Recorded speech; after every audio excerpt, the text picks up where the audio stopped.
Broad casting corporation کے ذمہ داران، آج کے جو مہمانان اور جو ہمارے پیارے بچے ہیں، جو آج کے پارٹیسپینٹس ہیں اس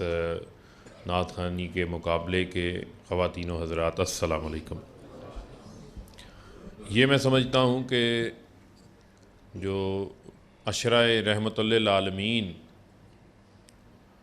ہم منا رہے ہیں، خاص طور کے اوپر ہم سب کی اپنی اپنی حضور نبی اکرم صلی اللہ علیہ وآلہ وسلم کے ساتھ ایک عقیدت ہے، ان کے ساتھ ایک عشق ہے، ایک اپنا محبت ہے، ایک اپنا پیار ہے، اور میں سمجھتا ہوں کہ ہر شخص جو ہے ان کی اس محبت سے ایک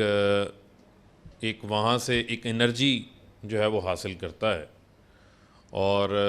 ہر روز جو ہے وہ ہم حضور پاک صلی اللہ علیہ وآلہ وسلم کی ذات پر جو ہے وہ درود مبارک بھی جو ہے وہ پڑھ کے پیش کرتے ہیں۔ لیکن اس کا جو خاص میں سمجھتا ہوں کہ جو وزیر اعظم عمران خان صاحب نے جیسے ہی وزارت عظمیٰ میں وہ آئے تو انہوں نے ریاست مدینہ کا جو کانسیپٹ ہے، جو ریاست مدینہ کی جو بنیادیں ہیں، جو ریاست مدینہ جس اصولوں کے اوپر قائم کی، انہوں نے بھی اس کو جو ہے وہ پاکستان کو اسی کو اپنا مشعل راہ جو ہے وہ بنانے کا، اور بلکہ اپنا نصب العین بنانے کا جو ہے وہ عزم کا اظہار کیا۔ اور میں سمجھتا ہوں کہ جب اس قسم کے پروگرامز ہمیشہ پہلے بھی ہوتے ہیں اور سرکاری سطح کے بھی اوپر بھی ہوتے ہیں، لیکن جو جذبہ ہمیں قومی لیڈرشپ کی طرف سے جب نظر آتا ہے اس سطح کے اوپر، تو میں سمجھتا ہوں کہ اس کے اندر پھر ہر شخص جو ہے وہ اسی طریقے سے جو ہے وہ شامل ہو جاتا ہے۔ تو اسی سلسلے کی یہ آج کی بھی کڑی ہے، اور میں پیر نور الحق قادری صاحب کو خاص طور کے اوپر اس حوالے سے خراج تحسین پیش کرنا چاہتا ہوں کہ یہ اس تمام جو عشرۂ رحمت للعالمین ہے، اس سے متعلقہ جتنی بھی تقریبات ہیں، ان تقریبات کو جو ہے یہ لیڈ بھی کر رہے ہیں، اور اس میں ہماری جو ہے وہ رہنمائی بھی فرما رہے ہیں۔ آج کا جس طرح انہوں نے مجھے بتایا کہ آج کا ہمارا جو تھیم ہے وہ حضور پاک صلی اللہ علیہ وسلم کی جانب سے جو اقلیتوں کے حقوق ہیں۔ ویسے تو میں سمجھتا ہوں کہ ان کی جو ذات ہے، جو سیرت النبی ہے، وہ ہمارے لیے مکمل ضابطہ حیات ہے۔ زندگی کے ہر پل کے موقع کے اوپر، ہر قدم کے موقع کے اوپر وہاں سے ہم جو ہے وہ رہنمائی حاصل کرتے ہیں۔ لیکن خاص طور کے اوپر جو اقلیتوں کے حقوق کے حوالے سے جس طریقے سے ریاست مدینہ کی جو بنیاد رکھی گئی، اور اس حوالے سے جو میثاق مدینہ ہوا، تو میثاق مدینہ کی بہت ساری ایسی شقیں موجود تھیں جو کہ غیر مسلموں کے لیے تھیں، اور جب مکہ کے مشرکین کے اوپر قحط کا وقت آیا تو اللہ کے نبی پاک صلی اللہ علیہ وسلم کا آپ دل دیکھیں کتنا بڑا دل تھا، اور کتنا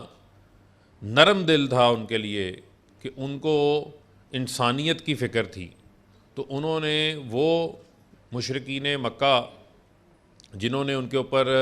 ظلم بھی ڈھائے، جنہوں نے ان کے اوپر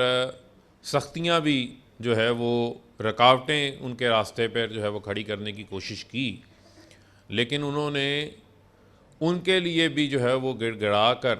رو کر جو ہے وہ اللہ کے حضور جو ہے وہ دعا مانگی کہ ان کا جو قحط کا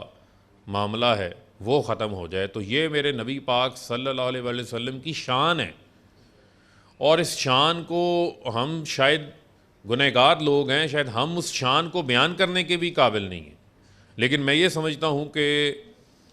اس سے ہمیں سیکھنے کے لیے ہمارے پاس جو ہے وہ بہت کچھ موجود ہے، اور خاص طور کے اوپر اگر ہم اس بات کے اوپر یقین کر لیں تو ہمارے روزمرہ کے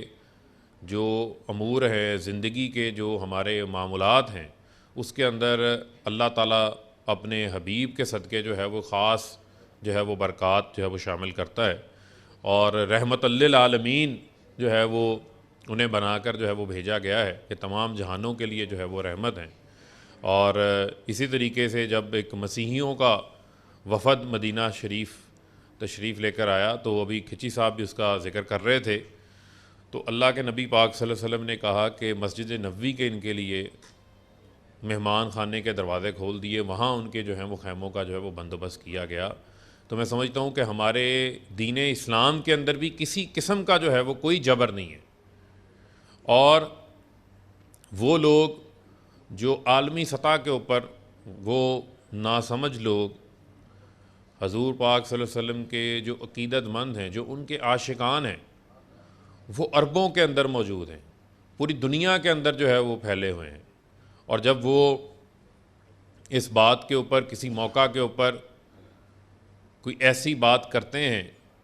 کوئی ایسا گستاخانہ عمل کرتے ہیں، تو اس سے پوری دنیا کے 1.5 ارب سے زائد مسلمانوں کے جو ہے وہ جذبات مجروح ہوتے ہیں، جس کا اظہار وزیر اعظم عمران خان صاحب دنیا کے عالمی فورمز پہ اس کا اظہار کر چکے ہیں، چاہے وہ اقوام متحدہ کا فورم ہو، چاہے وہ OIC کا فورم ہو، چاہے وہ ان کے جتنے بھی بیرون ممالک سربراہان کے ساتھ ملاقاتیں ہوں، انہوں نے اس بات کو دہرایا ہے کہ جس طریقے سے ہم کسی اور کی جو ہے وہ عقیدت رکھنے والے کے اوپر بات نہیں کرتے، تو دنیا کو بھی جو ہے وہ اس کے اوپر قانون سازی بھی کرنی چاہیے، اس کے اوپر یہ ریئلائزیشن بھی ہونی چاہیے کہ نبی پاک صلی اللہ علیہ وآلہ وسلم کی شان میں بھی جو ہے وہ کسی قسم کی ایسی بات نہیں ہونی چاہیے جس سے میں سمجھتا ہوں کہ ان کے ساتھ محبت پیار کرنے والے 1.5 ارب سے زائد جو مسلمان ہیں، ان کے جذبات کی جو ہے وہ دل آزاری ہوتی ہو۔ تو میں سمجھتا ہوں کہ ہم نے پاکستان کو جو ہے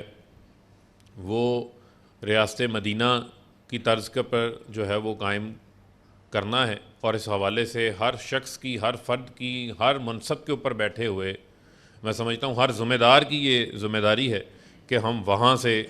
اپنی جو ہے وہ تعلیمات بھی حاصل کریں، اور اس کی روشنی کے اوپر اپنے تمام جو ہے وہ اقدامات کو لے کے چلیں۔ تو وہ وقت دور نہیں ہے جب پاکستان جو ہے وہ صحیح معنوں کے اندر جو ہے وہ ایک اسلامی فلاحی ریاست جو ہے وہ بنے گا، جس میں ریاست جو ہے وہ پاکستان کے ہر فرد کی جو ہے وہ ذمہ داری لے گی۔ اور اس حوالے سے میں سمجھتا ہوں کہ آئندہ بھی جو ہے وہ تقریبات کا یہ سلسلہ جاری رہے گا۔ خاص طور کے اوپر مجھے اس چیز کی خوشی ہے کہ پاکستان ٹیلی ویژن ہو، چاہے وہ پاکستان براڈ کاسٹنگ کارپوریشن ہو، وہ ہمیشہ جو ٹیلنٹ ہے، اور خاص طور کے اوپر جو ہمارے یہاں پر آج پارٹیسپینٹس موجود ہیں، جو ہمارے مستقبل کے معمار یہاں پر موجود ہیں، ان کا جو ٹیلنٹ دیکھ کر مجھے بےحد خوشی ہوئی، اور خاص طور کے اوپر جو جس محبت سے، جس عقیدت سے انہوں نے گلہائے عقیدت حضور پاک صلی اللہ علیہ وسلم کے حضور جو ہے وہ پیش کیا، جو نعت رسول مقبول صلی اللہ علیہ وآلہ وسلم یہاں پر پیش کی، اس سے ہم سب کے جو دل ہیں وہ ایمان کی روشنی سے جو ہے وہ منور ہوئے، اور اس سے جو ہے وہ ایک